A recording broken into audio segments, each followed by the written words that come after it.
నిజంగా నాకు చాలా ఆనందంగా ఉంది. ఎందుకంటే నేనెప్పుడు కూడా వీళ్ళందరూ ప్రోత్సాహంతోనే ఈ రోజు ఇక్కడ వరకు నేను రాగలిగాను అంటే వేదిక పైన ఉన్నటువంటి ప్రతి ఒక్క నాయకులు కానివ్వండి నన్ను ప్రోత్సహిస్తూ వెనుతడుతూ మా కుటుంబంతో పాటుగా అందరూ కూడా నన్ను వాళ్ళింటి మనిషిగా వాళ్ళింటి ఆడపిల్లగా వాళ్ళింటి ఆడపడుచుగా భావించి ఈ రోజు ఇంతటి అవకాశం వచ్చిన తర్వాత కూడా వీళ్ళందరూ కూడా నన్ను ప్రోత్సహిస్తున్నందుకు మరి అలాగే వేదిక ముందున్నటువంటి వైఎస్ఆర్సీపీ కుటుంబీకులందరికీ కూడా ఈ రోజు పేరు పైన హృదయపూర్వక నమస్కారం తెలియజేస్తాను. రానున్న రోజుల్లో 2024 ఎన్నికల్లో మరి తప్పకుండా ఇచ్చాపురం నియోజకవర్గం నుంచి వైఎస్ఆర్సీపీ జెండా ఎగురవేస్తూ విజయ వేదిని మనం మోయిస్తామని చెప్పడంలోని ఎలాంటి సందేహం లేదని ఈ రోజు ఈ వేదిక సాక్షిగా అందరూ కూడా పాల్గొని కలిసికట్టుగా ఎలాంటి విభేదాలు లేకుండా అందరూ ఐకమత్యంగా ముందుకు వెళ్ళి మరి రానున్న రోజుల్లో సీరియల్ నంబర్ ఏదైతే ఇచ్చాపురం 1 స్థానంలో ఉందో మరి దీన్ని తప్పకుండా గెలిపించి జగన్మోహన్ రెడ్డి గారికి మనందరం కూడా కానుకగా ఇవ్వడానికి మనందరం సమిష్టిగా మనందరం సిద్ధంగా ఉన్నామని చెప్పడానికి ఈ రోజు ఈ వేదిక మీద మనం ఈ రోజు ప్రెస్ మీట్ పెట్టుకోవడం జరిగింది. గడిచిన మనందరికీ తెలుసు స్వాతంత్రం వచ్చిన 75 సంవత్సరాలు అయినప్పటికీ కూడా మరి మన ఆంధ్ర రాష్ట్రంలోనే చిట్ట చివరి ఉన్నటువంటి ఇచ్చాపురం నియోజకవర్గానికి ఎలాంటి అభివృద్ధి కానీ ఎలాంటి సంక్షేమం కానీ దేనికి కూడా నోచుకోలేనటువంటి నియోజకవర్గమే మన ఇచ్చాపురం నియోజకవర్గం అని చెప్పుకోవాలి. మరి ఈరోజు జగన్మోహన్ రెడ్డి గారు వచ్చిన తర్వాత మరి ఆయన పరిపాలించిన 5 సంవత్సరాల్లో అనేక అభివృద్ధి కార్యక్రమాలు అనేక సంక్షేమాలు ఇస్తూ సుమారు మన 4 మండలాలకి అంటే సోంపేట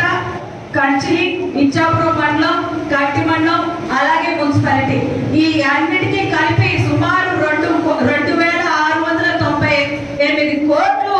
సంక్షేమం వచ్చింది అని చెప్పడానికి నేనైతే చాలా గర్వపడుతున్నాను.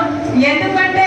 గత ప్రభుత్వాలన్నీ కూడా వాళ్ళు ఎప్పుడూ కూడా ఏమి చేయకపోయినా మేము ఇది చేస్తామని చెప్పుకుంటారు తప్ప మేము ఇది ఇచ్చామని చెప్పుకోలేని దౌర్భాగ్య స్థితిలో ఆ పార్టీలు ఉన్నారు. ఇక్కడ మనందరికీ తెలుసు ఇచ్చాపురం నియోజకవర్గంలో అనేక సమస్యల్లో ఒక సమస్య అయినటువంటి కిడ్నీ సమస్యకి వివిధ రకాల పార్టీ వాళ్ళు కానివ్వండి అందరూ వచ్చి చూశారు. అంటే ఆంధ్ర యూనివర్సిటీ నుంచి యుఎస్ వరకు కూడా అందరూ వచ్చి పరిశోధించారే తప్ప ఎవరు కూడా పరిష్కరించే మార్గంలో ఎవరు పడలేదు. ఈ రోజు శాశ్వత పరిష్కారం మనకి జగన్మోహన్ రెడ్డి గారు ఇచ్చారు. ఈ ఉద్దాన ప్రాంతానికి నిజంగా ఆయన ప్రతిపక్షంలో ఉంటూ ఇక్కడ ప్రజల్ని ఆదుకోవాలి అని చెప్పి ఇవాళ సుమారు 800 కోట్లతోని మనకి ఉద్దాన వాటర్ ప్రాజెక్ట్ అయితేనేమి పలాసలోని సూపర్ స్పెషాలిటీ హాస్పిటల్ అయితేనేమి ఈ రోజు ప్రతి ఇంటికి త్రాగునీరు ఇస్తూ ఎప్పుడు లేనటువంటి విధంగా డయాలసిస్ కి 10,000 మరి క్రియేటర్ ఉన్న వాడికి 5% ఉన్న వాడికి 5,000 ఇస్తూ అన్ని విధాలుగా సహకరిస్తూ వచ్చారు. సార్వత్రిక ఎన్నికల్లో రానున్నటువంటి ఎన్నికల్లో మరి యావత్ 175 నియోజకవర్గాల్లో జరిగినటువంటి అభివృద్ధిని తీసుకుంటే పూర్తి స్థాయిలో అందించినటువంటి సంక్షేమ పథకాలు అభివృద్ధి పూర్తిగా ఎక్కడికక్కడ సచివాలయాల్లో అన్ని బోర్డుల రూపంలో కూడా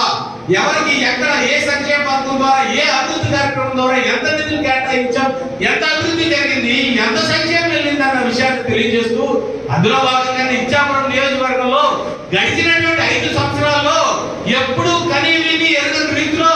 ఇచ్చాపురం నియోజకవర్గ చరిత్రలోనే లేని విధంగా 2600 కోట్ల రూపాయలు, అక్షరాల 2600 కోట్ల రూపాయల్ని ఇవాళ ఇచ్చాపురం నియోజకవర్గాన్ని సంక్షేమ రూపంలో అభివృద్ధి రూపంలో తీసుకొచ్చి మేము అందరికీ కూడా ఇవ్వడం జరిగింది. దీన్ని మేము నోటి మాటలతో చెప్పేది కాదు.